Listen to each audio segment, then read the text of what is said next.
Welcome to Mom on Purpose, where it's all about helping moms overcome challenges and live their best lives. My hope is by being here, you are more inspired to become the mom you were made to be. I'm Natalie, your host, a wife, boy mom, dog mama, Chicagoan, and former lawyer turned professionally certified coach. If you're here to grow, I can help. Let's go. Hello, my beautiful friends. Welcome back to the podcast. I miss you all. I have only been doing public free podcasts once per month. If you are brand new here, welcome. I'm so glad you're here. I am posting daily in stories and a few times a week over on Instagram if you want to keep up with what's going on there over at mom.onpurpose.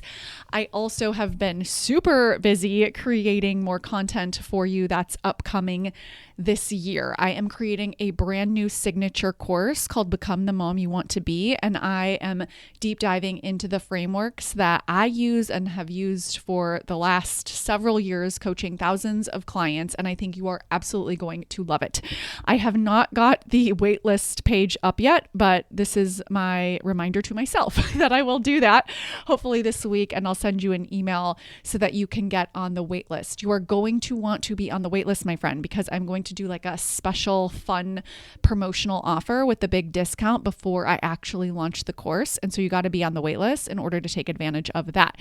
If you're not on my email list, that is where the waitlist will live. So if you don't even want to wait until the waitlist is out, you can simply head on over to momonpurpose.com/subscribe. Make sure you double opt in, and then you will get information about the waitlist. And by the next time I talk to you next month on the Free Public Podcast, I should have the actual waitlist up for you. I'm really excited about it. I have been kind of reinventing my business and just thinking about how I can create more opportunities for you to learn and consume the content that I find to be so life-changing in motherhood and just in life. And for me, I love weekly mom group coaching, and I think that that serves its purpose. But alongside that, I want to have this space where you can just come and learn the frameworks in a deeper way. So inside the membership, I have monthly masterclasses that are about an hour. I try to keep them under an hour this month. Side note, I was attempting to just make it really clean and shorter. That way it's more digestible. And of course it went an hour and a half. I just can't help myself. It's on parenting. I'm obsessed with it. It's my new connected parenting framework. But anyways, what I am trying to say here is that inside a course, I can go much deeper because there are more lessons within each framework versus one masterclass where I'm really trying to get a core topic out to you in a way that is digestible in 1 month. So completely different offers. I think they dovetail nicely with each other. Some of you will want to be in both, and others of you will prefer one type of learning over the other, which is why I want to have both there for you. So that is what's to come. I think that's it. Life is amazing right now. I keep saying, you've heard me say it before, that I no longer have 2 kids and a baby. I have 3 kids. And I was thinking about toddlers, and I was thinking about how this season is hard, and that's okay, right? I always say it's what comes after hard that determines whether hard is a bad thing or a good thing. And for me, it's hard, and I can do hard things. It's hard, and I wouldn't trade this kind of hard for any other type of hard. And I was just thinking about how I don't even just have 3 kids. I kind of have 3 toddlers. Like, yes, my oldest did just turn 4, and that's technically outside of the toddler window, right? They say like age 1 to 3. So your entire year 1, entire year 2, your entire year 3. So it's 3 full years, those years from age 1 to end of your 3rd year. So yes, my oldest did just turn 4, but he just turned 4. And so my experience of it is, oh yeah, I am experiencing life with 3 toddlers right now, and it is so physical. And so it's stretching me, and I don't think that's a bad thing. And I know that it's short, and I know these years are precious, and I appreciate them. And that's not from a way of, let's just be positive about all the things. I do feel tired at the end of the day. They're all sleeping so much better, which is amazing, my friends. I never thought my second born would ever sleep through the night, and he is 2.5, and he sleeps through the night. And so I now believe that any child can sleep through the night. And my youngest one just gets up once in a while. He'll get up 3 times max, but even those other 2 times, usually it's just kind of like a little bit of crying here or there. And then he kind of puts himself back to sleep, which is great. Anyways, sleep is life-changing, even though the physical demands of having essentially 3 toddlers is at an all-time high. I'm looking forward to spring. It's so funny. I love doing mindset work on the weather because it's neutral, right? It's not as heavy as maybe doing the thought work on your family of origin, for example, right? There's not a lot of weight in it with the weather, and yet it's so interesting because this year we've had in Chicago so much more snow. It reminds me of like a 90s winter when I grew up. There was always snow in December. And just for the last handful of years, especially since we moved back from Charleston, most of the Decembers that I've been up here, it's been cold, of course, but not that cold. And there hasn't been any snow. I don't track it, but I just pay attention to, okay, December, do we have a lot of snow or not? And mostly we don't. And of course, in January and February, we'll have a couple big snowstorms and it'll get really cold, but that's it. And this winter, there has been so much more snow, like right after Jack's birthday. My youngest birthday is around Thanksgiving. Like right after that, we didn't even get all the leaves taken care of. And most of our neighborhood didn't either. It's just so funny. As soon as the snow melts, you just see all these people like trying to get more leaves off their lawn.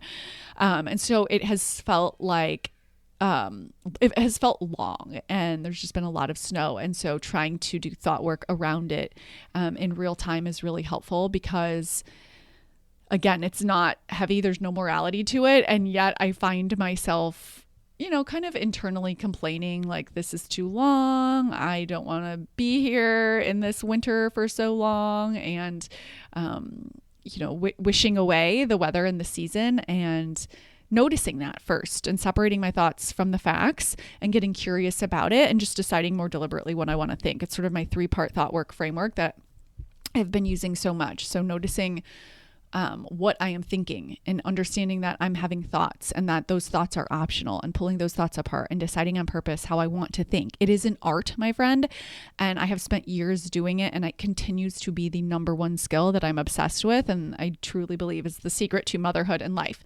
Okay. Anyways, I'm rambling today. I'll take it. That is not at all what we are talking about. We are talking about 5 parenting mistakes. These mistakes I see most often in the coaching that I do with moms, and I think they weaken the connection that you have with your kids. So the way that I teach parenting and approach parenting is connection first. It's my connected parenting framework that I'm teaching inside the membership this month. If you want to join, you can get it. It's momonpurpose.com/coaching. And today I wanted to create a podcast that would really dovetail nicely with that. So for those of you in the membership, you are also getting this podcast as well. So you can kind of pay attention to if you are making any of these mistakes. And so you can change them if you want to. So I think that most moms listening, especially those, you're into podcasts, you're into personal development, you care about parenting, generally speaking, that means you care about doing a good job as a parent. Right? You're thoughtful, you're intentional, you are constantly probably reflecting on how you show up. Yet from time to time, there's still this heaviness that is not what you expected, right? We all have this idea of what our lives are going to be like. And then when our lives are different than that, oftentimes the feeling is a feeling of friction or of heaviness. And I want you to know that you're doing nothing wrong. It is not because you've done something wrong, you missed a main point, or you made a bad decision. It's none of that. It's actually all very normal.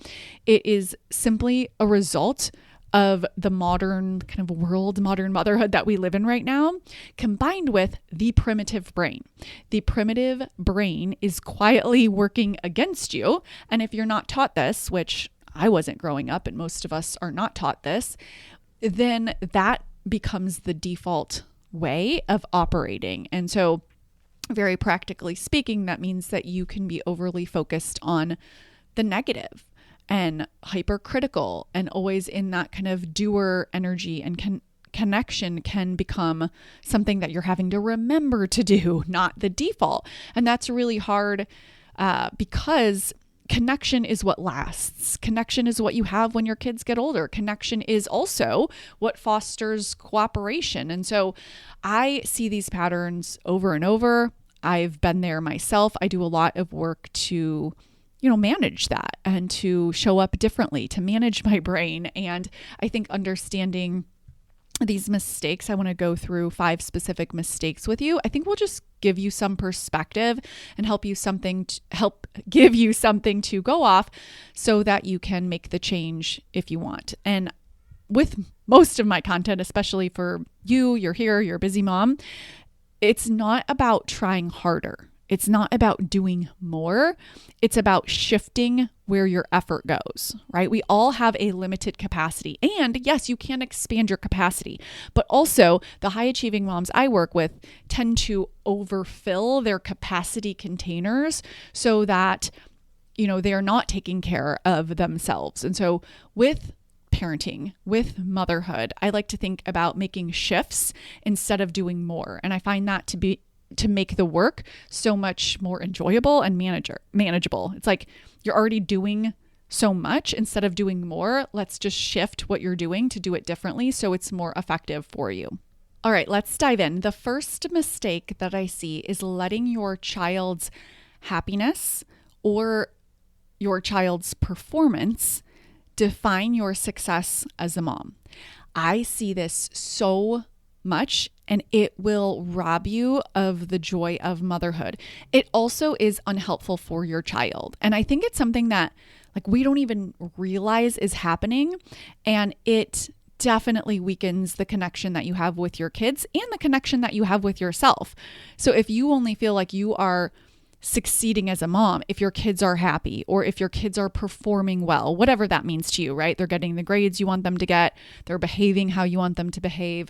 They are, making the friends you want them to make. They're on the teams you want them to be on, whatever it is, right? Performance just means that they're doing the things you want them to be doing and they're happy. It's typically 1, 2, or, either or both of those things, happiness and performance. If you are using those to define your success as a mom, it makes you dependent on your kids for your own success.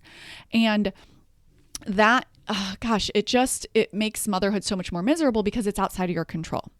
And it also creates this unfair dynamic for your kids where now they have to worry about mom's feelings with respect to how they're doing. They will then hide their discomfort or their sadness because they don't want you to worry or be sad. Now, they won't articulate it in that way, but that has to do with attachment. And what is a much more helpful approach that will maintain the connection that you have with your kids, but also it's helpful for you so that you're not ruminating and worrying and thinking that you're failing as a mom, is for you to create your own success standards for what it means to fail and what it means to succeed. And these need to be based on you as a mom, not on your kids. And I go into all of this in my Mom Like It's Your Job framework, which is actually a completely different framework from my connected parenting framework for good reason, because I think they need to be separated. They're not the same. When you create your own standards for what it means to succeed, then you carry yourself with confidence and calm. And that's what kids need. Let me just give you a practical example. If your child, let's say, is going through a period of really high dysregulation for whatever reason, you might not even know, but it's more than is typical for this child, and you start to make that mean that you're failing as a mom because you can't figure it out, because you can't calm your child down, then you then become dependent on your child's emotions for your own success. This leaves you kind of focusing on what you can't control. Versus if you have the standard of, okay, I want to support my child, I want to validate his feelings, I want to hold boundaries, and at the end of the day, when I do those things and I know that I showed up as the mom I want to be, then that is a win for me. It doesn't take away that your child is struggling, and it doesn't mean that you don't care and you're not supportive, but you stop conflating your success with your child's behavior.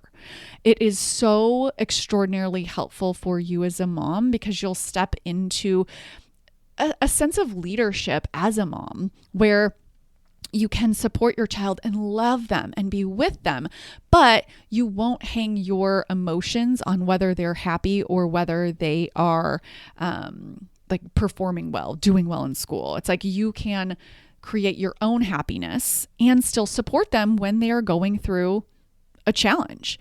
And this, typically comes from the cognitive distortion of taking things personally, right? We like to center ourselves, but also I think just as moms, being mama bear, it's the default because we care so much about our kids. But this is one of the, I think, most important shifts that you can make in your own parenting.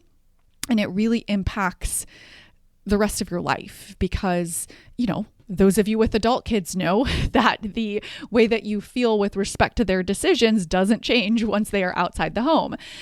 You still have thoughts and feelings about them. And so if you have a child who is making decisions you wish they wouldn't make in their adult lives, you can still support them and love them without trying to control them, without worrying, without it making it mean you're failing as a mom from a really clean place. So you can feel well and manage your thoughts and your feelings and show up as the mom who you want to be, knowing that your child might be experiencing a challenge right now or going through a period of more dysregulation, and you can help them, but it actually helps them more when you're not so upset and making it mean you're failing, right? It just puts this unnecessary added pressure on them where then they think they'll have to kind of quote unquote, make you proud based on their behavior, based on their happiness. One of the things is kind of a tangent, but I just love to say to my kids is like, I'm so proud of you just because you're you. Like you don't have to do something in order for me to be glad that I'm your mom, in order for me to be happy, in order for me to be proud of you. I think it's so awesome you're doing all of these awesome things. And it's awesome when you're laughing and having fun and happy. But I want you to know too, that when you're upset, when you're frustrated, like I got you. My love for you is unaffected by that. And if you're having a struggle or a challenge, I'm in it with you. I'm going to help you. We're going to work on it together. Doesn't mean that it's always going to be easy, but I don't want to make my success dependent on a child's performance or happiness because it's unfair to them. It's unfair to me. So if you want the Mom Like It's Your Job framework, all you have to do is go to momonpurpose.com/job and you can actually just get that framework alone. This will give you a taste of what it's like to have a masterclass, to join the membership, all the things. You'll get the Mom Like It's Your Job process in that specific masterclass. Okay, mistake number 2 is kind of not understanding that thoughts are the root cause of how you are feeling, and you are never not feeling a feeling. Meaning, when you are frustrated or overwhelmed or feeling worried, and you don't know that your thoughts create your feelings, then the way that you will try to solve that will be through something that isn't going to address the root cause. So most of the women who first kind of come into my world and consume my content, they will say things like, do you have a book that you can recommend? Or I'm journaling and I'm working out and I'm doing the affirmations and I'm still just really struggling, right? They will try tactics that don't actually address the root cause of positively impacting your mental and emotional well-being. And it's not a knock on any of these things. I love a good journal session, love a good personal development book or podcast, love some affirmations, but that is not actually doing thought work. Thought work is a skill. It's not a skill you can just, pick up from reading a book. You have to practice it. It would be the equivalent of wanting to learn how to ice skate and then reading a book about ice skating. It's like, no, you have to actually get on the ice and ice skate. And you can't just do it once, right? If you really want to get good at ice skating, you got to ice skate every single week, maybe. I don't know. Every skill is different with respect to how much you need to practice. But that is what thought work is. That's why I'm so partial to the Mom on Purpose membership. It's because our brain thinks thousands of thoughts every single day. And so I need a place to go to coach and to listen to coaching every single week to clean out my brain every single week, even though I have studied and learned these tools. And I know that thoughts create feelings. And I know that, the sentences that I'm thinking are just optional. And then my default brain takes over and I still need to do thought work. I need to look at my thoughts. I need to pull them apart and I need to choose better feeling thoughts. It is both a science, the process, and an art. And just like we shower every day or we go to the gym regularly as long as we have a physical body, this is the art of working on your mental and emotional wellness as long as you have a healthy human brain. So this mistake is really thinking that like gratitude and exercise and books and affirmations are enough, and they're really just not. The way that you connect with yourself, the way that you will connect better with your kids is when you are utilizing the tools of thought work. You are intentionally looking at your thoughts and creating new, better feeling thoughts. It makes all the difference. If there's one thing that I would focus on, if I really wanted to just make a change in my life and the way that I show up as a mom, it would be thought work. Hands down, best skill that I have. The third mistake that I see is letting the fear of a future problem drive current, present decisions. So it's, your child is having a problem in school and now in your mind, you're thinking they're never going to get into college and get a good job. So we project the challenge of the day into the future. We especially do this for our kids. And, this creates this sense of fear and worry, and your kids pick up on that. First of all, it's not a good time for you. But second of all, it also takes you out of your leadership as a parent. If you had a boss who came in and was feeling really worried and afraid of the challenge that you're facing, it would be very unsettling for you as an employee, even if you never said anything. And so I just want you to think about that from the child's perspective when they're struggling in school or with friends, and you are thinking thoughts like, oh my gosh, this was a challenge that I had with friends. I hope they don't have this challenge. I hear this all the time from moms, right? It's like, my kids are, or one of my kids is having this friend challenge that I had, and I really don't want to pass that down to them. And I'm really worried that this is going to affect them and they're going to have a negative experience. And even if all of that is true, you never have to think those thoughts, because those thoughts create worry. And I think when you don't have the skill of thought work, you don't even realize that those are optional thoughts. You just as easily, with the exact same facts, could tell yourself something more helpful. A story like, you know what? I'm noticing that one of my kids is navigating this friend challenge, and I went through something similar. Whatever challenge my kids are supposed to have, I know that they are made for them. And yes, it was hard for me, but I believe that my child is the hero of her own life, and I'll support her through this, and we will get through it. When you take yourself and your own history and stories and fears out of it, and you see your child as the leader of her life, you know that their challenges are meant for them and they will work through them, and you believe in their capacity and capabilities. And yes, the primitive brain likes to run wild with future fears for sure, but you can manage that. You can manage your brain so that you don't let the fear of something bad happening in the future drive your decisions in the present. Trusting yourself, trusting your kids is so, so important for you to stay calm and to really be connected. Okay, the fourth mistake that I see is focusing on fixing behavior instead of orienting the relationship. Meaning, fixing the behavior is the main focus for you, and connection becomes conditional. Now, I don't think anyone listening would ever say that their love is conditional for their kids or connection is conditional. But if I give you a practical example, you may find that to be true. So if your kids make a mistake or fail or get it all wrong, or, they do something against the values that you have as a family, and you both agree that that happened, do you punish them? Do you have a harsh tone with them? Do you kind of take a step back, right? Then connection is becoming conditional. You're basically saying, if you do whatever you did, then I take a step back from you. I am less connected to you, right? I like to think of punishment as if you don't obey me, bad things happen to you.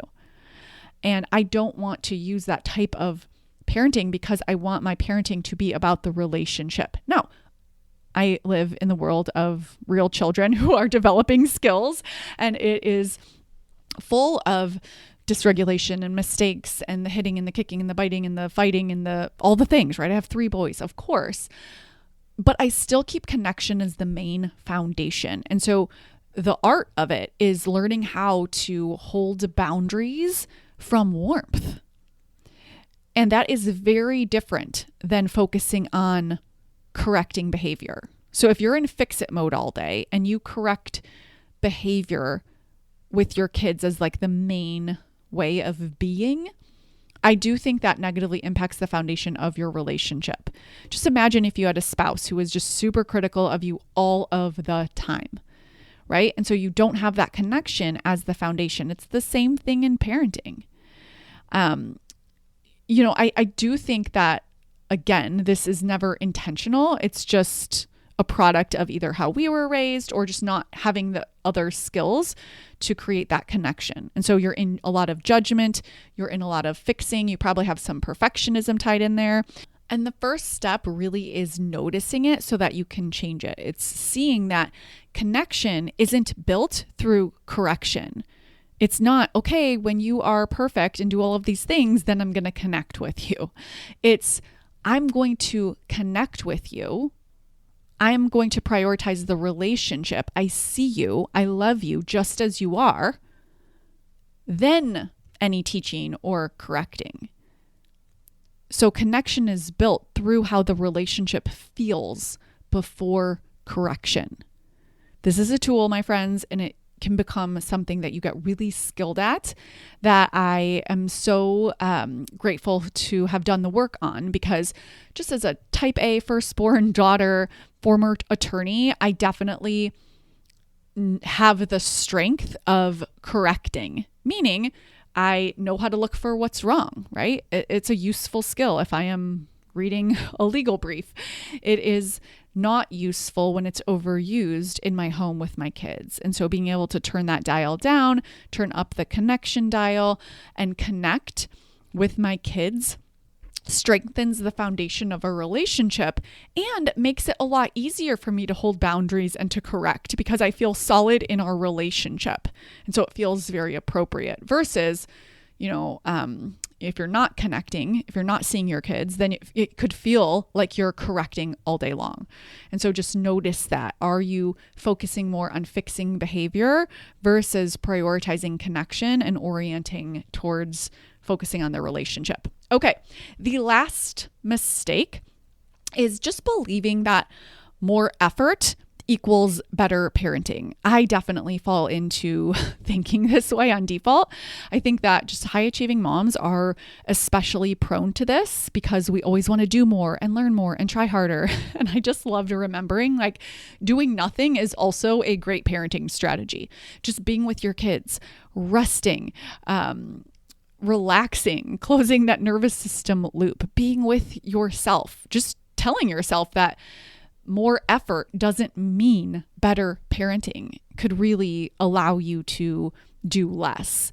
I think that, there's some people out there, maybe you're one of them, who needs to learn how to do more and to calendar and to get out there and achieve goals. But for myself and for, I think, a lot of my clients, it's the opposite. It's we know how to get things done and we're doing all of the things. And for us, the real work is actually not to do more, but to shift what we're doing. So it's just more meaningful and intentional and just more of the life that we want to create. So we already use the hours in the day that we have, but is there a way that we want to use them that's more intentional? It's not filling your time with more to-dos. It's instead thinking, okay, how do I want to use this time? And then I think parenting is something that you can think about in a more intentional way. If you want to connect with your kids more, it might actually mean doing less, because connection is about, I see you, I hear you. It's validation. It's also respect. It is loving your kids exactly as they are. I think that if nothing else, parenting and being a mom has taught me that it's all about leadership and relationships. And that's just so interesting, because I could just as easily say the same thing about business. And that is truly why I love goals and I love growth journeys, because so often, including motherhood and parenting, it requires so much of you to become that next version of yourself, to be the mom who you want to be. So, my beautiful friends, connection is the foundation. And if you are falling into any of these mistakes, I think you can start by noticing them and then doing some self-coaching or getting coached on them, so that you can shift into creating more of what you want, which is genuinely what all of this work is all about. Keep doing the work, my friends. It will change your life. Until next month, take care.